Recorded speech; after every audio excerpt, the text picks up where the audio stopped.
vimos conveniente ese relevo. Y doy gracias a Dios por esta nueva etapa también. Doy gracias por la fidelidad de la Iglesia. También doy gracias a Dios por vosotros, por Antequera, por los años de ministerio de Bernardo. Nosotros nos conocemos desde el colegio, desde los 13 años. Ya estábamos juntos en el colegio, juntos conocimos al Señor, o más o menos en ese mismo tiempo, en el contacto en el colegio. Y juntos también estuvimos unos años trabajando en el terreno laboral, en una fábrica de teléfonos. Los dos habíamos estudiado el mismo oficio de delineante. Entonces, a pesar nuestro, entramos juntos también luego al ministerio. Estamos condenados a sufrirnos el uno al otro. Y ya que estamos condenados a sufrirnos, pues disfrutamos muchísimo nuestra amistad de él, de la familia, y doy gracias a Dios entonces por esos años, por Antequera, por también el ministerio de Miguel. Doy gracias a Dios por el cariño y la amistad con la que él me honra y por la manera que tiene de poder tratarme y contar conmigo. Así que agradecidos al Señor y a todos. Me gustaría compartir en esta mañana una palabra que últimamente he estado compartiendo en algunos lugares que me ha tocado hablar, y es del pasaje de la mujer samaritana, que es bien conocido, y que en esta mañana a mí me gustaría enfocar. Me gustaría leer el texto y enfocarnos en la segunda parte de la historia. Es un capítulo, pero creo que viene bien el poder leerlo y refrescar en nuestro corazón a través de la palabra esta historia del Evangelio de Juan en el capítulo 4, ese famoso pasaje de Jesús y la mujer samaritana. Yo creo que más de una vez habrás escuchado, si estás habituado a asistir a la iglesia, de que el término samaritano en nuestro idioma español, por la tradición cristiana, se ha cargado de un significado muy entrañable, por el hecho del buen samaritano, la actitud en esa parábola que Jesús narra, la actitud que ese hombre tuvo con aquel hombre que fue atacado por los ladrones y lo dejaron malherido, pues se ha cargado de esa connotación o ese significado positivo. Pero en tiempos de Jesús, como digo, ya todos lo sabemos, samaritano era casi un insulto. Eran personas que para el judío había un trato de mucha enemistad a nivel histórico, religioso. Había una rivalidad muy grande, y para un judío, bueno, los samaritanos eran después de los extranjeros y de los esclavos y de todo, luego estaban, si había que tener a alguien más, pues estaban los samaritanos.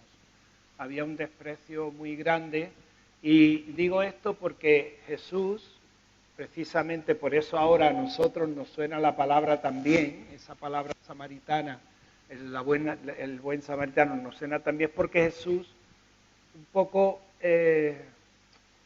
como provocando a los que le escuchaban, a los religiosos que le escuchaban, él usó en algunas ocasiones el término samaritano, por ejemplo, en la sanidad de los 10 leprosos, como él sanó a 10 leprosos.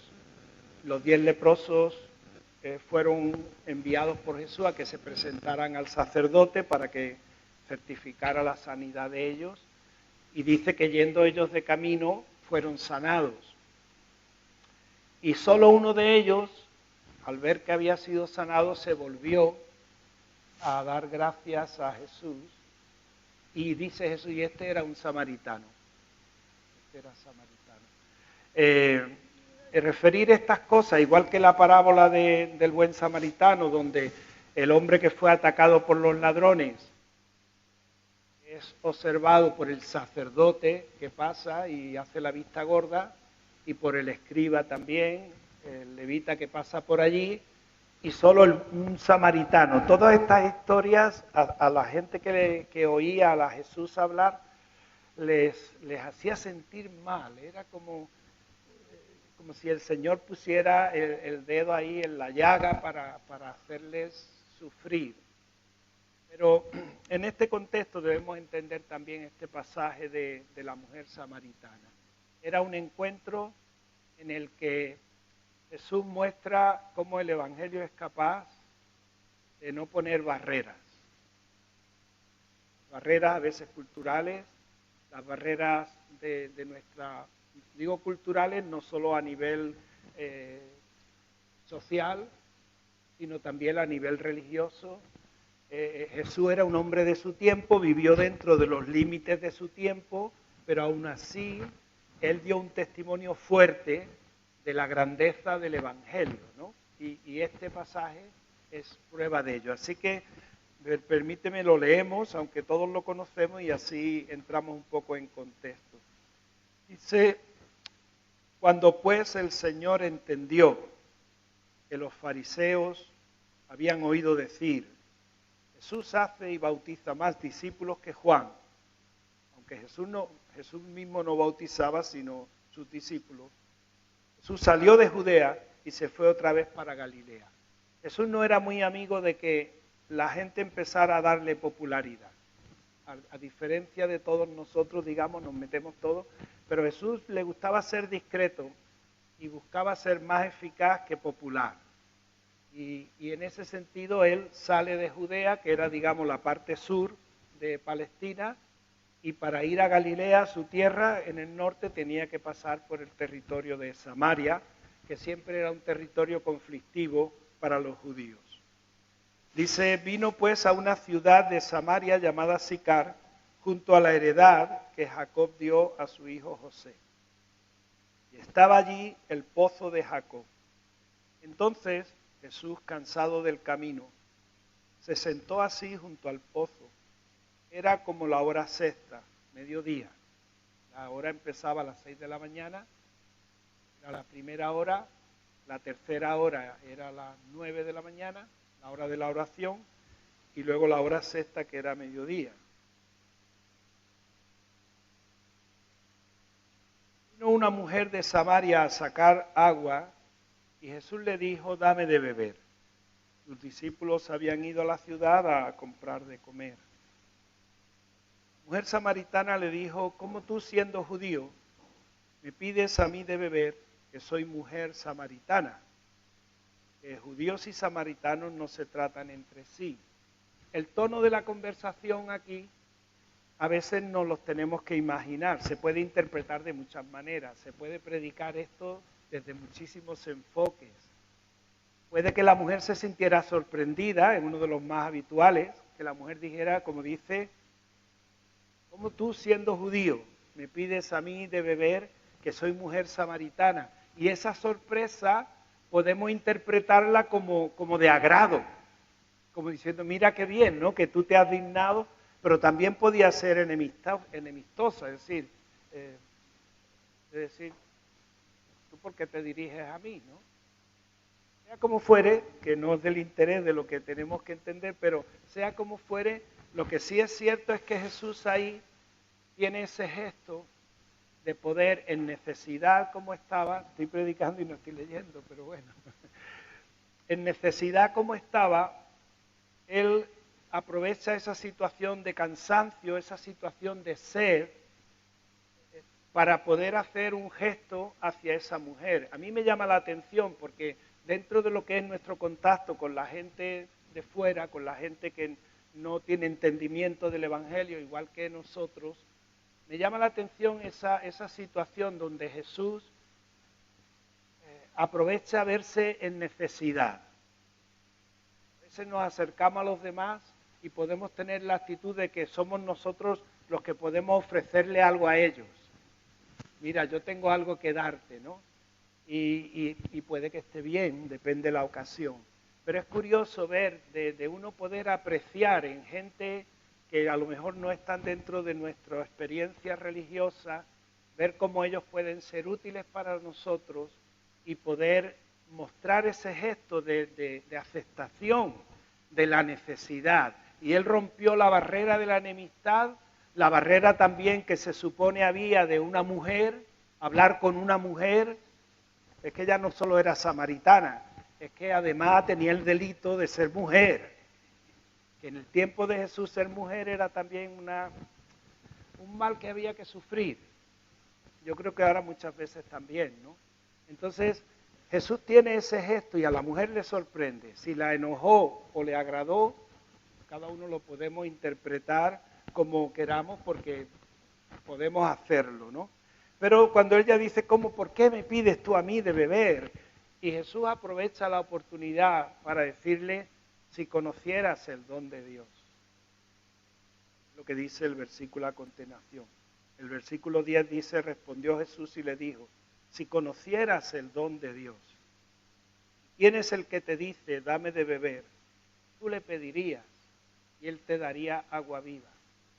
Para los que ya conocemos el Evangelio, el escuchar a Jesús en estas palabras, yo creo que a poco que lo leemos con atención nos conmueve. Porque yo me acuerdo cuando yo no conocía el don de Dios. No sabía qué significaba eso. Si conocieras el don de Dios. Como esa mujer estaba en ignorancia.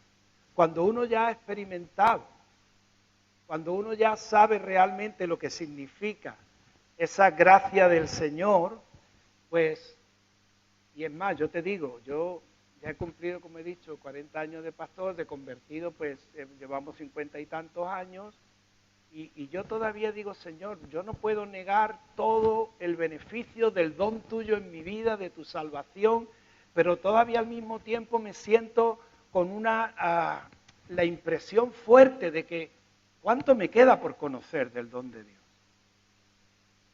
¿Cuánto me queda por descubrir? Porque, hermano, el don de Dios es Cristo mismo. Es Cristo mismo. Y en Él están escondidos todos los tesoros de la sabiduría y del conocimiento de Dios. Es decir, es insondable lo que Cristo significa para nosotros. Y la Iglesia en este sentido, cuando hablo del conocimiento de Cristo, no estoy hablando de conocimientos teológicos. No estoy hablando de conocimientos de algún tipo escritural, histórico, todo eso está muy bien. Pero no, hermano, estoy hablando de lo que es la experiencia profunda de ver de alguna manera, Pablo decía, todavía yo lo tengo todo por basura.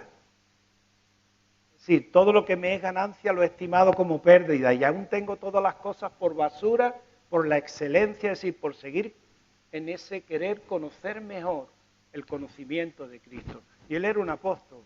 Y todavía él sabía que él podía experimentar, no de manera intelectual, pero de manera profunda lo que era, qué significa Cristo en mi vida. Entonces, Dios empieza, o Jesús empieza aquí a hablarle a esta mujer, si conocieras el don de Dios. Y yo creo que la iglesia del Señor debe aprovechar que ya tenemos la experiencia. Romanos dice en cierta manera, si siendo enemigos fuimos reconciliados por la muerte de Cristo, sí, cuando yo no preguntaba por Dios, cuando mi vida era una vida en pecado, Él ya me reconcilió, Él ya dio su vida por mí, y si siendo enemigos fuimos reconciliados por la muerte de Cristo, ¿cuánto más ahora, estando ya reconciliados, dice, seremos salvos, es decir, seremos beneficiados por su vida? Es decir, ahora estamos en una condición, cuando recordamos y vemos cómo esta mujer estaba en la ignorancia de lo que es, ¿está esto moviendo mucho la voz? Espero que no moleste mucho eso. Entonces, la mujer no sabía, yo hubo un tiempo en que yo no sabía, pero ahora sé, poco, pero sé. Pablo dice, si alguien cree que sabe algo, aún no sabe nada como debe saberlo. Pero en lo poquito que sabemos podemos decir, Señor, yo quiero extender mi corazón hacia eso que tú me estás dando, que no es saber más de iglesia, que no es más saber de Biblia por texto, es más saber de ti, más conocerte a ti, Señor. Y es lo que Jesús está expresando aquí, que dice, la mujer cuando le dice, si tú conocieras el don de Dios, ¿quién es el que te dice, dame de beber? Tú le pedirías y Él te daría agua viva. Claro, ahí está el choque ya cultural. Y la mujer dice, bueno, no tienes con qué sacarla, el pozo es hondo, ¿de dónde tienes ese agua viva? ¿Acaso tú eres mayor Ya vamos a entrar aquí en, ¿acaso tú eres mayor que nuestro padre Jacob? Es decir, esta fuente, esto tiene historia. Esto está desde que el tiempo en que los primeros padres vinieron y compraron esta heredad y dejaron este pozo para sus hijos, para sus ganados, y aquí estamos nosotros orgullosos de lo que tenemos ya, el pozo de Jacob. Dice donde bebieron él, sus hijos, sus ganados. A veces nos conformamos en las experiencias pasadas como esas herencias, ¿no? Yo me acuerdo de que yo estuve en tal iglesia, o yo me acuerdo el tiempo en que en la iglesia, y el Señor le dice a esta mujer, cualquiera que bebiere de este agua volverá a tener sed, pero el que bebiere del agua que yo le daré no tendrá sed jamás, sino que el agua que yo le daré será en él una fuente de agua que salta para vida eterna. Es decir, ya no es que tú tengas un pozo donde puedas sacar agua, sino que yo lo que quiero ofrecerte y el agua que yo te doy va a ser en ti una fuente. Los que conocemos el don de Dios, sabemos de lo que está hablando Jesús. Sabemos que por muy buenas que hayan sido las experiencias, no es comparable a la del pozo de Jacob por la historia, pero sabemos que lo que Cristo ha puesto en nosotros no es para vivir del pasado. Lo que Él ha puesto en nosotros no es una experiencia a la que podamos agarrarnos y vivir en el recuerdo, sino que es una fuente que de continuo nos lleva a ese conocimiento del don de Dios. Es lo que Pablo, hablando de la experiencia de los judíos en el desierto, decía, todos bebieron el mismo pan, en cuanto al maná, el mismo maná, todos bebieron la misma bebida espiritual de todos los que andaban por el desierto del pueblo de Israel. Todos bebieron de la misma bebida espiritual porque bebían de la roca espiritual que les seguía, la cual era Cristo. Si ya Pablo habla de que ese agua que recibieron los del desierto era un símbolo de esa fuente de vida, esa roca espiritual que es Cristo Jesús. Para nosotros es importante, hermanos, porque es lo que del don de Dios nos interesa conocer. Está bien saber de los dones del Espíritu, está bien saber del fruto del Espíritu, está bien saber de los deberes cristianos, está bien saber de los libros de la Biblia, pero hay algo fundamental que Dios ha puesto en mi vida, que es esa fuente, al agua que yo he bebido, es esa fuente que salta para vida eterna dentro de mí. Ahí es donde nosotros tenemos, hermanos, porque ahí eso es lo que el mundo también necesita, y nosotros que somos beneficiarios de ese agua de vida, tenemos que tenerlo en cuenta, porque lo que vamos a transmitir a la gente es dar testimonio. Nosotros no vamos a convertir a la gente, nosotros no somos los que tenemos que decirle a la gente cómo tienen que acercarse al Señor, solo dar testimonio y que ellos vengan a Jesús. Cuando la persona, igual que los que nos dieron testimonio a nosotros, vienen a Jesús, Jesús es el que nos da a beber, el agua que Él nos da a beber, que se convierte en una fuente que salta para vida eterna. La mujer le dice, Señor, dame de esa agua, para que yo no tenga ya sed, ni venga aquí a sacarla. Y el Señor le dice, llama a tu marido y ven acá. Respondió la mujer y le dijo, no tengo marido. Y el Señor le dice, bien has dicho, no tengo marido, porque 5 maridos has tenido, y el que ahora tiene no es tu marido. Esto has dicho con verdad. El tono de esta parte de la conversación, en principio ahora no lo tocamos. Pero es un tono importante para lo que en esta mañana queremos mirar. Es verdad, no tienes marido, has tenido 5 y el que ahora tiene no es tu marido. Le dijo la mujer, Señor, me parece que eres profeta. Nuestros padres, ese otro dilema que tenían los samaritanos y los judíos, nuestros padres dicen que es en este monte, el monte Gerizim, que era el monte de las bendiciones. Ellos tuvieron un santuario ahí por tiempo en contra del templo de Jerusalén. Eran 2 culturas distintas, una los samaritanos, donde había una mezcla en su manera de creer con el mundo pagano, los judíos no, ellos eran más puros en la doctrina, pero ahí estaba el monte Gerizim. Entonces la mujer dice, nuestros padres dicen que en este monte es donde debemos de adorar, vosotros decís que en Jerusalén es el lugar donde se debe hacer adoración. ¿Qué problema, hermano, el cristianismo? Y la fe en Dios, colocando lugares, santuarios, tradiciones, que son buenas, siempre y cuando, hermanos, pongamos en contexto de que lo importante dentro de todo eso, que es bueno tenerlo, es la fuente que salta, Cristo, que salta para vida eterna. Y entonces el Señor le dice, mujer, créeme, la hora viene y ahora es, cuando ni en ese monte, ni en Jerusalén adoraréis al Padre. Vosotros adoráis lo que no sabéis, es decir, en el conocimiento que tenían de las Escrituras los judíos, los samaritanos eran ignorantes, pero dice, nosotros adoramos lo que sabemos, porque la salvación viene por los judíos, pero la hora viene, y ahora es, cuando los verdaderos adoradores adorarán al Padre en espíritu y en verdad, porque también el Padre, tales adoradores, busca que le adoren. Dios es espíritu y los que le adoran en espíritu y en verdad es necesario que adoren. Estas palabras de Jesús están en sintonía con la experiencia que Él le ofrece a la mujer.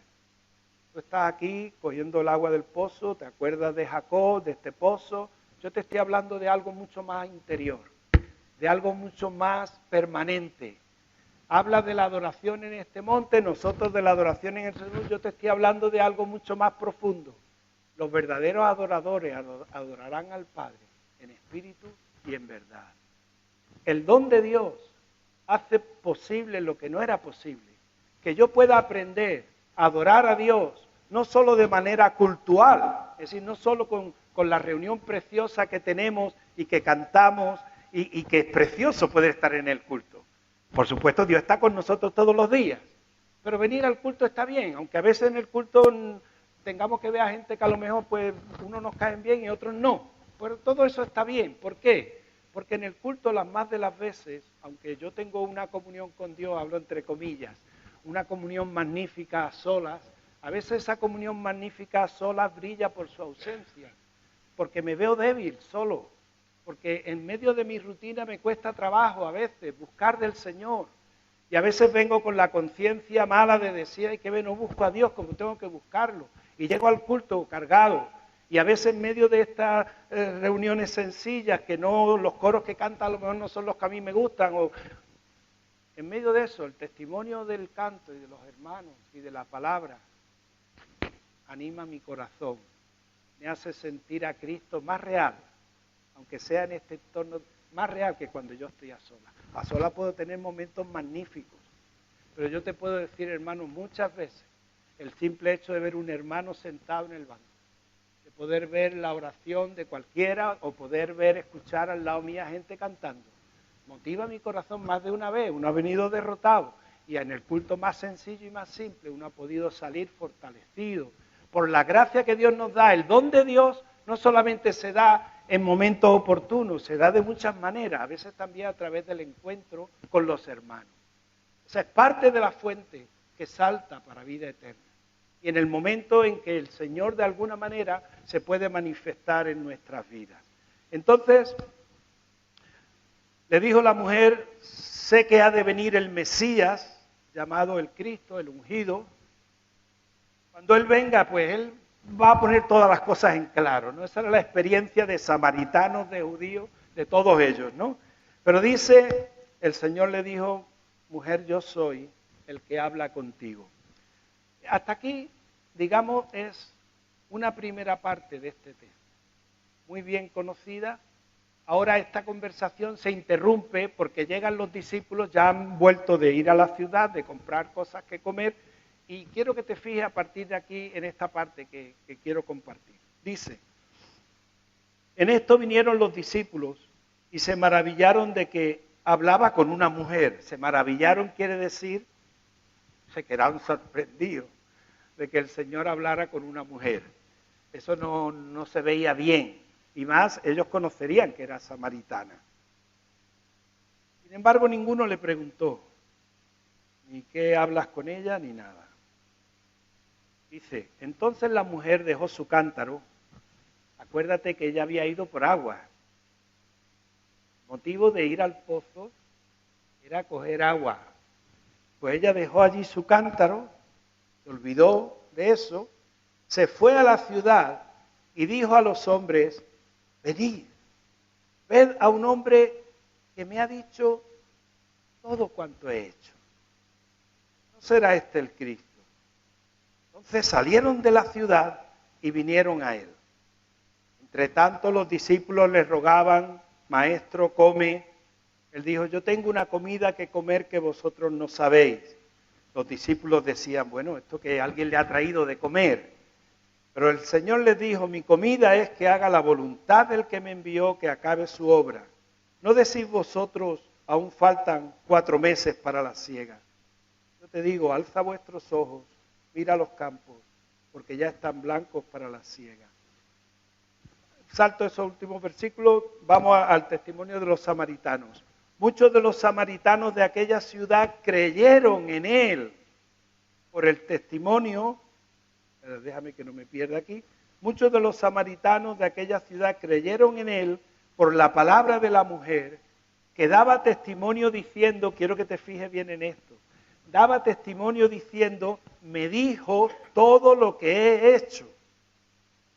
Entonces vinieron los samaritanos a él y le rogaron que se quedase con ellos.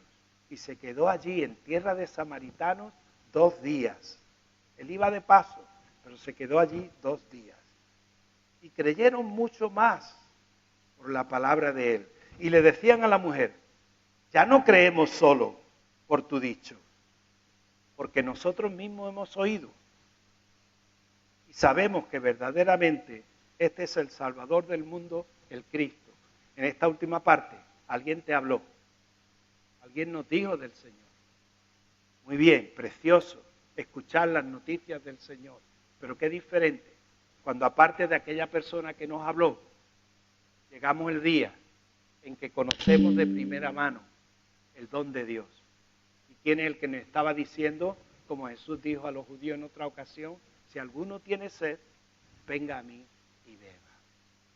Fíjate que Jesús, hablando a los fariseos les reprochaban que él comiera con publicanos, eso era otro grupo que tenía mucha animación. Los publicanos eran los cobradores de impuestos, tomados por ladrones o por abusadores, por mucha gente, sobre todo los más débiles, los samaritanos, y la gente que no iba al culto. La gente que no iba al culto, que no practicaba la religión, se llamaban los pecadores, publicanos y pecadores.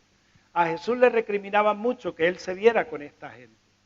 Y el Señor les dijo, usó esta analogía, los sanos no tienen necesidad de médicos, sino los enfermos. Yo no he venido a llamar a justos, sino a pecadores al arrepentimiento. Esa analogía de la conversión con la medicina, con lo que los médicos hacen para sanar a las personas, es algo, tú sabes que en griego la palabra salud y la palabra salvación es la misma palabra. Salud y salvación es lo mismo. Y en ese sentido Jesús testificaba y decía, el Espíritu del Señor está sobre mí, y entre otras cosas decía, porque me ha enviado a sanar a los quebrantados de corazón. ¿Por qué digo esto?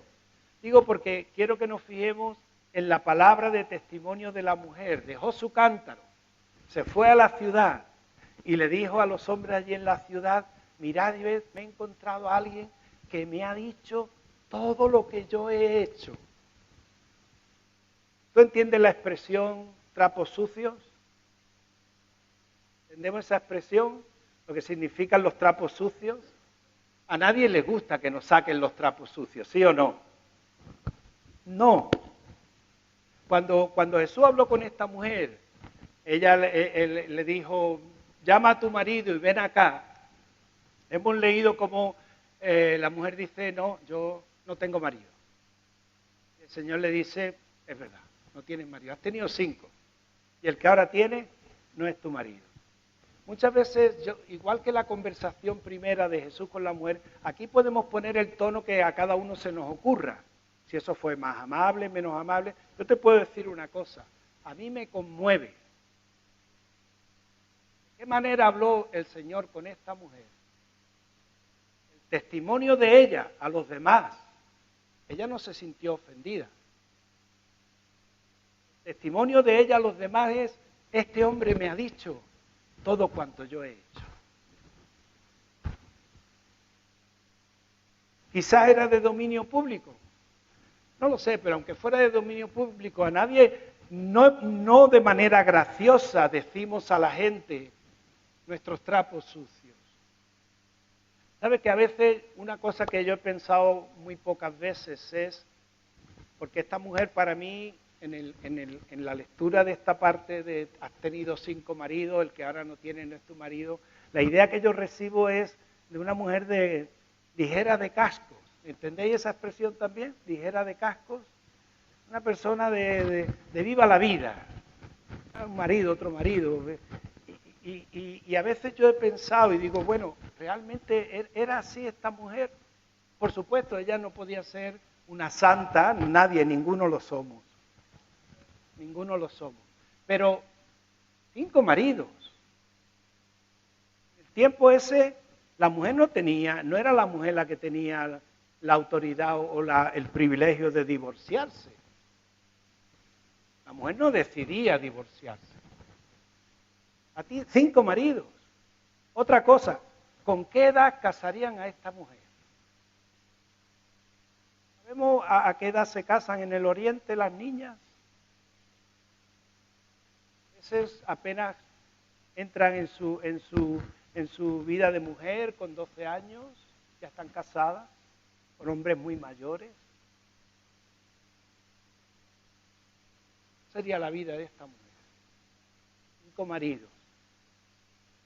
Parece que es que ella lo ha disfrutado todo. 5 maridos, aguantar.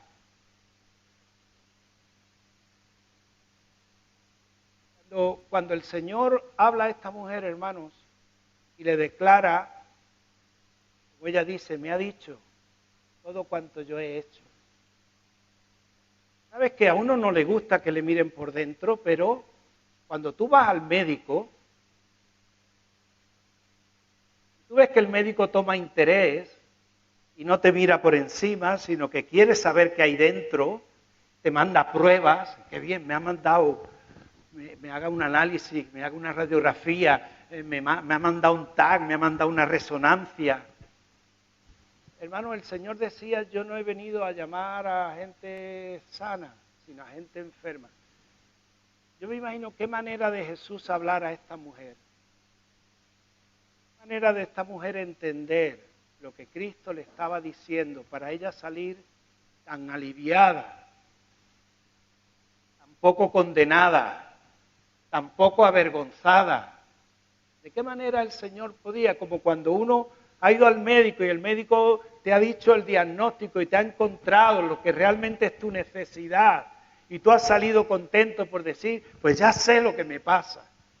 Bueno, todas estas cosas que son reflexiones que uno puede hacer desde la óptica que quiera. El pasaje está abierto para pensarlo como uno quiera, pero conociendo el don de Dios y el encuentro de Jesús con esta mujer y el entusiasmo de la mujer, de decir a la gente, me ha dicho todo cuanto yo he hecho. Uno siente el testimonio del Espíritu Santo y dice, Señor, qué bueno es abrirnos delante de ti. Qué bueno es que, como dice el Salmo, examíname, Señor. Mira mi corazón, examina mis caminos. Hermano, el poder acercarnos en ese altar de gracia, con toda libertad, con limpia conciencia, sabiendo que el Señor no nos condena. Fíjate, cuando la gente se entera de algunas cosas nuestras, a veces alguien tiene la fatalidad de tener algún trapo sucio o algo en su vida que cae en manos de gente que le pueden destrozar. En el pasaje un poco más adelante del Evangelio de Juan hay una mujer que fue hallada en el mismo acto de adulterio. La gente la descubrió. ¿Cómo fue aquello? No sabemos. Pero... Y esta gente que descubrió a esta mujer, primero que se les ocurrió, ver de qué manera asegurarse que era condenada. Esas malas intenciones de ellos, porque es lo que pasa, hermanos, somos humanos. Por eso el don de Dios y el don de Cristo es tan grande, porque aunque Él te diga todo lo que tú has hecho y Él me diga todo lo que yo he hecho, tú vas a salir totalmente tan satisfecho de poder ver de que Él tiene ese agua viva que tú necesitas y la salud que tú necesitas, porque eso significa el don de Dios. Esta gente, con toda la mala intención, pero gracias a Dios que se les ocurrió eso, trajeron a esta mujer a Jesús. Él estaba en el templo enseñando en uno de los atrios. Le dijeron, maestro, dice la Biblia que con intención de atraparle en algo, de que acusarle al Señor. Maestro, esta mujer ha sido hallada en el mismo acto de adulterio.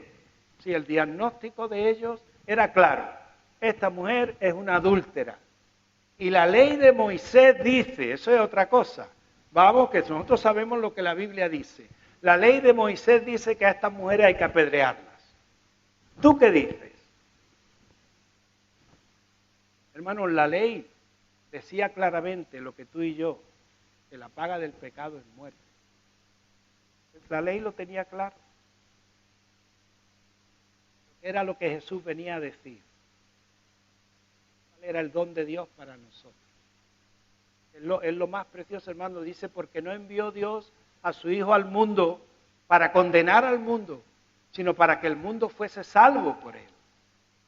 Desde ese punto de vista, hermanos, nosotros como pueblo de Dios, como gente que hemos experimentado lo que es el don de Dios, debemos de buscar por encima de toda actitud normal, de ser un poco proselitista, de que me gustaría que este viniera a la iglesia, y está bien, pero hermano, que lo hagamos desde esa verdadera visión de que yo no tengo que darle a la gente ninguna religión. Yo lo que quiero es que el Señor les pueda ver y les pueda Él decir lo que hay dentro de su corazón. Y antes de yo ponerle la etiqueta a nadie, que sea el Señor el que trate para que la persona diga, realmente Señor, tú sabes lo que me pasa y tú tienes la respuesta, y librarlo de esa necesidad.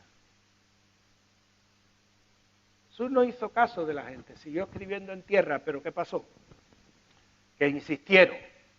Esta mujer es una adúltera y tú tienes que decir algo. Entonces, las famosas palabras del Señor. El que de ustedes esté libre de pecado, porque esa es la cosa, las piedras ya las tenían, ¿eh? No te creas que venían sin piedras. Ellos ya venían con las piedras. Eso, como escuché una vez predicar que me gustó mucho, las manos se pueden usar de mejor manera para coger piedras contra otras. Esas piedras quizás nosotros también nos las merecemos. Según la ley nuestra, ¿quién no merece una buena pedrada? El que esté libre de pecado, que tire la primera piedra. Y él siguió escribiendo.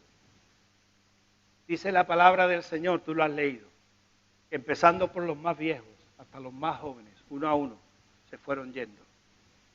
Y cuando el Señor levantó la cabeza, allí no había nadie, nada más que la mujer y Jesús. El Señor le dijo, mujer, ¿dónde están los que te condenaron? Ninguno te condenó. Y la mujer dijo, ninguno, Señor. El Señor le dijo, pues ni yo te condeno. Vete, no peques más. Hermanos, esa gracia de Jesús, que solo Él tiene, ese don de Dios que tenemos en Él, donde Él sabe tratar con nuestro pecado, con nuestra necesidad, y que no tenemos necesidad de escondernos, no tenemos necesidad de avergonzarnos, porque Él fue el que llevó nuestra vergüenza, Él llevó todos nuestros pecados. Por supuesto, nosotros tenemos derecho a nuestra privacidad. Ojalá que como hermanos, unos a otros, hermanos, seamos capaces de ser discretos. Jesús lavó los pies de sus discípulos. Yo creo que Bernardo se acuerda de una predicación que escuchamos siendo muy jóvenes. Un hermano anciano que predicó y el Señor lavó los pies de sus discípulos. Allí estaba Judas, que lo iba a entregar, un traidor. Y además un ladrón, era el tesorero ladrón. Y Jesús le lavó los pies. Y le lavó los pies a Pedro, que decía que iba a morir con él y pocas horas después le iba a estar negando. No quería lavarse los pies, el Señor dijo, no, yo te los lavo. Si no te los lavo, no tengo parte, no tienes parte conmigo. Parece que queremos ser muy santos. No, el Señor a mí eso no me lo hizo. No, a ti también te lo ha hecho. A ti también te ha lavado los pies. A ti también te ha perdonado. A mí también. Y está bien entender eso. Hermano, y como decía este predicador, Jesús lavó los pies de sus discípulos, esa inmundicia que es polvo, que no es nada, pero que se pega a los pies. Pero Él no sacó la toalla luego para, mira a esta gente los pies, lo sucio que lo tienen. Ese ministerio entre nosotros, hermanos, la manera de poder llevar la necesidad de las personas a Jesús y no ser nosotros los que juzgamos. Aquella mala gente con las piedras en las manos tuvieron la brillante idea, no tuvieron mejor idea que llevar a esa mujer a los pies de Jesús. Sin ellos creerlo, le hicieron el favor de su vida. Así que en ese sentido, hermanos, nosotros tenemos claro cuál puede ser la verdadera dimensión de eso que un día vino a nuestra vida y que no conocíamos, que era el don de Dios, que era Cristo Jesús. Él rompió barreras, todas las que tenía que romper y las seguirá rompiendo. Y ojalá nosotros crezcamos en el conocimiento de esa gracia, de ese don de Dios, y se nos peguen las maneras de Jesús. Mirar a la gente por encima del hombro, mostrarnos vulnerables cuando tenemos necesidad de ellos, no juzgarles, ser capaces de llevarlo a la fuente, esa fuente que de tanto valor es para nuestras vidas, no solo ahora, salta para vida eterna. Amén. Señor os bendiga.